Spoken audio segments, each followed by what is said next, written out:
Porque uma cidade é feita de ruas, porque nessas ruas existem casas e nessas casas pessoas cujos antepassados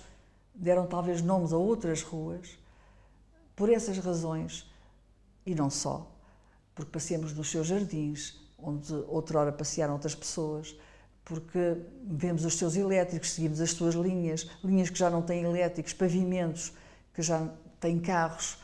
passeios ocupados por eles. Enfim, Lisboa, é dessa cidade que se trata, não é só uma linda, maravilhosa luz e um património riquíssimo, mas para conhecer Lisboa, para gostar dela, é preciso conhecê-la profundamente. Nesta zona da cidade, que é um pouco desprovida de espaços verdes, renasceu em 92 um magnífico exemplar, que era uma casa de campo, era uma quinta nos arredores de Lisboa, que foi construída, terá sido construída pela Viscondesa da Regaleira por volta de 1849. A decoração é feita pelos três irmãos Bordal Pinheiro. Tem uma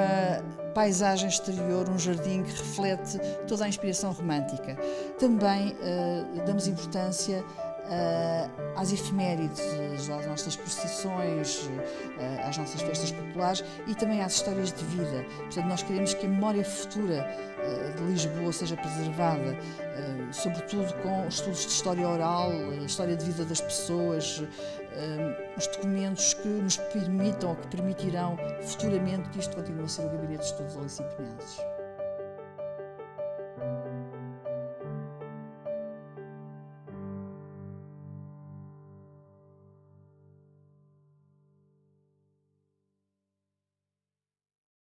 Esta exposição sobre a Lisboa do século XVII foi realizada pelo Gabinete de Estudos Aliciponenses, tendo em vista a comemoração dos 400 anos do nascimento do Padre António Vieira. Portanto, esta grande figura de referência da cultura portuguesa, nascida em Lisboa, junto à Sé, merece bem que se pense um pouco essa cidade em que ele viveu, em que ele nasceu, em que ele deu todo o seu valor. Esta cidade do século XVII era uma cidade que pretendia ainda, sobretudo há 400 anos, em 1608, ser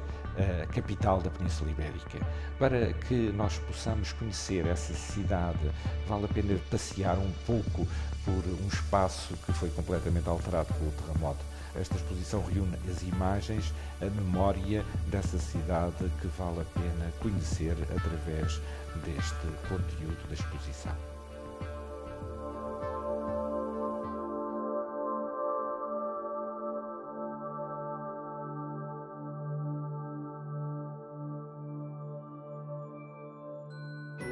Lisboa teve uma grande relevância na vida do Padre António Vieira, não apenas porque nela nasceu, mas acima de tudo porque aí exerceu a parte mais substancial da influência que teve no seu tempo, que corresponde a quase todo o século XVII.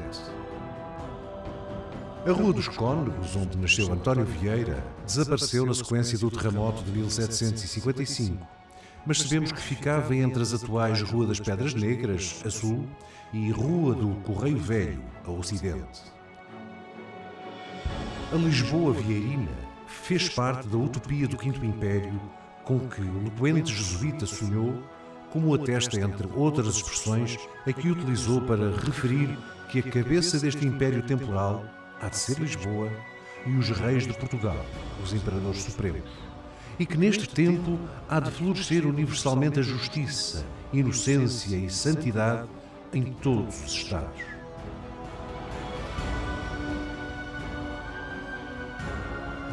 Ao procedermos a uma observação global das imagens que retratam Lisboa sessentista, aproximamo-nos da memória urbana de uma cidade que, em grande parte, desapareceu com o terremoto de 1755, mas que ficou refletida na sua iconografia em certos momentos. Um desses momentos situa-se em torno de 1619, quando Filipe II de Portugal visitou a cidade. Foi então que Domingos Vieira Serrão concebeu uma representação da cidade que foi passada à gravura e integrada em 1622 no livro em que João Batista Lavanha narrou aquela famosa viagem.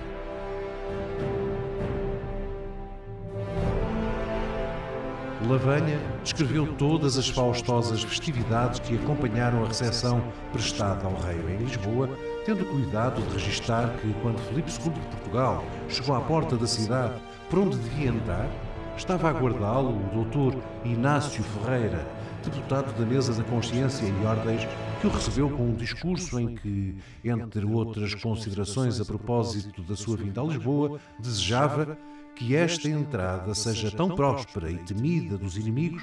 como era de nós desejada e para toda a Espanha necessária. O sonho de Lisboa como capital hispânica, manifestada desde 1608, foi-se desvanecendo depois da visita de 1619, enquanto ia crescendo o descontentamento dos portugueses para com a dinastia filipina, o que conduziu, em 1640, ao triunfo do golpe secessionista da Restauração. O processo aberto com a aclamação de Dom João IV permitiu a Lisboa reassumir a preponderância perdida havia 60 anos, ainda que através de uma conjuntura muito dura, marcada pelo enfrentamento violento com uma Castela que ainda tentou até 1668 acabar com a ruptura surgida em Lisboa.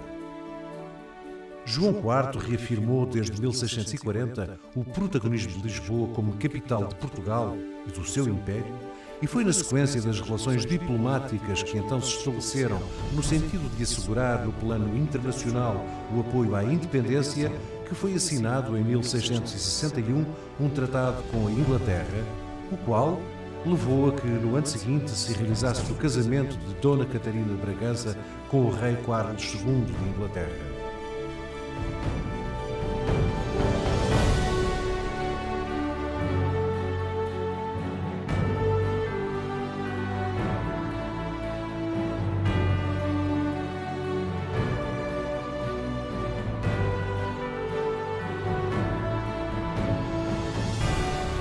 Um discurso em torno do sentido das imagens permite-nos compreender o teor das vistas seletas de Lisboa, retratados em telas a óleo, as quais, tal como as gravuras, estão centradas nos pontos fortes da cidade, situados no terreiro de passo e nas cerimónias que aí se realizavam, tal como em cenas da vida cotidiana que nele palpitavam.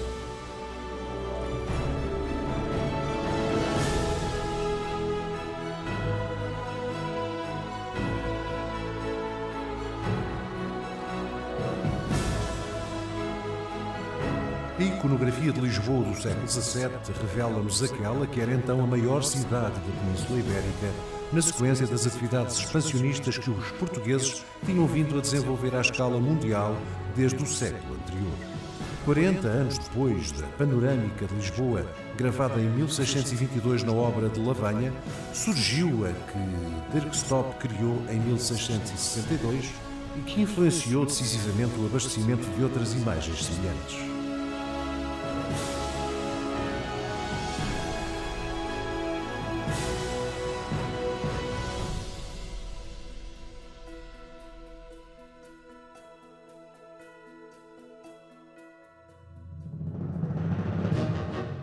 A tristemente célebre Inquisição motivou a representação em gravura de várias cenas relativas à sua atuação em Lisboa, as quais tiveram ampla divulgação.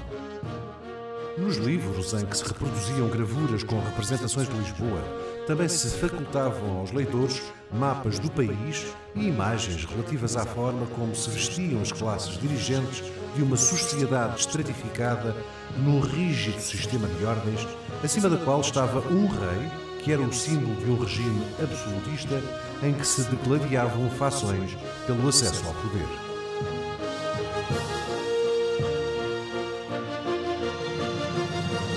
A representação de Lisboa reveste-se de grande beleza e rigor nos desenhos aguarelados por Pier Maria Baldi, que acompanham o relato oficial da viagem de Cosme de Médicis a Espanha e Portugal, que se encontram em Florença, na Biblioteca Laurentina.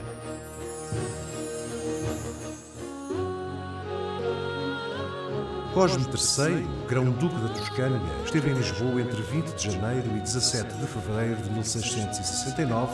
tendo a sua viagem sido narrada por vários autores, um destaque para o conde Lorenzo Magalotti, que nos refere a passagem do príncipe florentino e amigo de Vieira pelo Palácio de Alcântara em 28 de janeiro de 1669 e pelo Mosteiro dos Jerónimos em 4 de fevereiro. Um dos mais impressionantes conjuntos iconográficos que revela a Lisboa, tal como se encontrava no final do século XVII,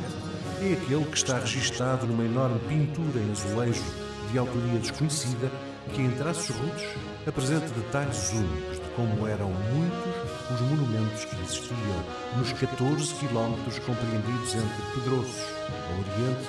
e Chabregas, ao ocidente.